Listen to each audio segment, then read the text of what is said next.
So they've done it. England are through to a final of a major tournament for the second time in my lifetime, and actually the second time in 3 years now, which is honestly bizarre as anything, because I feel like you get so used to England being kind of shit, and believe me, they've still been playing pretty bad, but they seem to be able to grind out results right now, which is fantastic news for us. Happy days. We get to watch some decent football and maybe lift some silverware.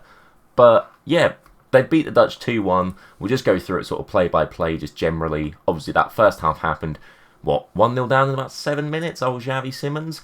I was questioning Pickford, I'll be honest. The old little T-Rex arms coming into full effect. It was a bit concerning, but the reaction from that, like, honestly, that's the best England have looked all tournament. That reaction, that obviously they do then get it to 1-1, but they looked so attacking. They looked so front foot. This is the type of football they can play when they're given the opportunity to do it. It's amazing. And then we get the most bullshit penalty I've ever seen. Now, that doesn't take any shine off of the result, because the result is brilliant, but I try to be as non-biased here as I physically can, bearing in mind I'm English. That was never a penalty. I'm sorry, that was not a penalty. He has every right to go in there and try and block that. I guess that there is contact, but I don't know. I don't think that follow through is enough there to be a penalty. If every single aspect of contact is a penalty, then you'd see hundreds given all tournament. It's a contact sport at the end of the day. It's just complete bollocks. If you've played the game even to a really shit level, like, you'll know that that's not a penalty. But that's by the by. Whatever. VAR came in clutch. All these people, bearing in mind this shit in England, apparently they seem to like the English national team. Happy days. So Kane does his bit, scores his penalty. That's about all he's done all tournament. Realistically, I can't see how he's still starting, but that is another video. We'll get into that another time as to whether he should start the final. But they do it. They get back to 1-1.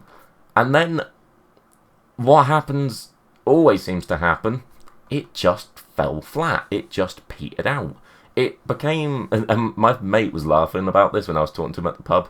I was like, it became a game where both teams didn't want to lose. Now, as redundant as that might sound, I think there's some genuine sort of point behind it. Neither team wanted to go for it, is what I'm going for. They were both just happy, reserved, playing the way they were playing, until that last minute, where a ball was played forward and we have a striker running in behind, or just on the shoulder of the last defender. Does an incredible turn, and then the rest is history. Ollie Watkins, incredible form all season, scores a very good goal. It's surprising that that's going to happen, right? No, of course it isn't. This bloke should be getting more minutes anyway. But, again, he done the job. 2-1, happy days. Dutch are out. We're through to a final against Spain. Now, is this where England's luck runs out? Or if you want to call it luck, I mean, at the end of the day, England can only beat who they've been put in front of, right? They didn't lose in their group. They did beat Slovakia, even though they did play like shit. They beat the Swiss, playing a bit better. And then they beat the Netherlands, I would argue, in whole, playing the best they've played so far, at least in the knockouts. So, how are they going to muster up enough of a fight to take on this Spanish team, which has won every single game and looked brilliant in the attacking sort of areas and been relatively solid defensively, to be honest, particularly that second half against France. They really did shut them out to only a couple of chances, and Mbappe was practically non-existent other than that first half cross in. So I want to know what you guys think about it, honestly. Are you confident going into this? I think you can really argue it both ways. I think, again, the whole reason that I see England in that final at the minute, and it's not because they deserve it, because I don't think they do in terms of performance. In terms of beating who they're in front of, sure, but in terms of how they've played, they're certainly not one of the top two teams in the tournament.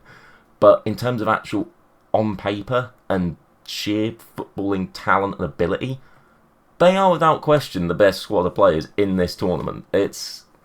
Honestly, it shouldn't be a competition. Like, they should quite easily be beating, not necessarily easily beating Spanish, but the likes of the Dutch. They've got a far better squad overall than the Netherlands did. They've got a far better squad than the Swiss did, despite them playing very nice football and having a very nice system. They should be blowing teams like that away, in my opinion. not scraping past them on penalties or last-minute winners from Aston Villa players. But that's by the by. When you look at that Spanish team and how they've been playing all tournament, they look as if they have the best, most talented stars in the world. And don't get me wrong, they've got some absolute gems and some young, prosperous talent in the likes of obviously Yamal, Nico Williams on the other side. You've got that experience in the DM of Rodri, who's looked fantastic. Honestly, for like the last 3 years, he's looked fantastic. And then you've got people like Carvajal, who've, has he won 6 Champions Leagues, a bajillion other trophies.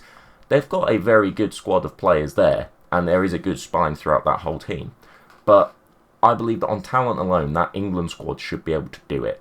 Whether Southgate gets it right and it clicks, and I'll take my proverbial hat off to him, he has got it right every time in terms of results. They've played like arse, but you can't knock him. He has won it. He's got us to another final. I'll give him his credit there. But have they got enough to do it against the team that have been the best in the tournament? Because Spain have, without question. I want to say yes. I think I put this in a short I did. My heart says yes, they can do it. My head, no. I don't know. I don't know if they can. I'm going to back them. I want to back them massively because obviously you want to see your country win.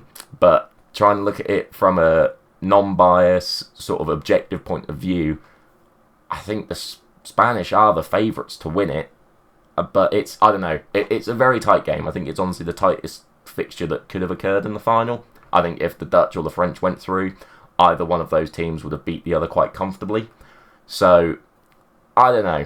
I'm interested to see what you guys think. Again, are you confident? We should definitely be confident in the sense that, 90th minute winners, kind of like penalty shootout wins, should galvanise a team, like, massively. Should give you so much confidence and so much aura of, like, yeah, we can fucking do this. And I like the mentality after the game that the England players had. I don't remember specifically who it was. I think it might have been Walker, or maybe Bellingham. It was somebody, I'm not sure, but they just said, like, oh, one more to go. Like, immediately focused on the next match. I love that.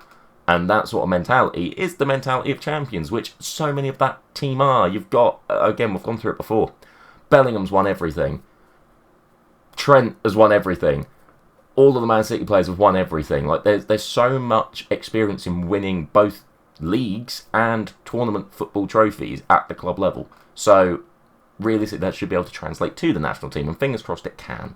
But what do you guys think? At the end of the day, it's that age-old question, English or Spanish? Like, what do you guys reckon? Who's going to take the Holds thing?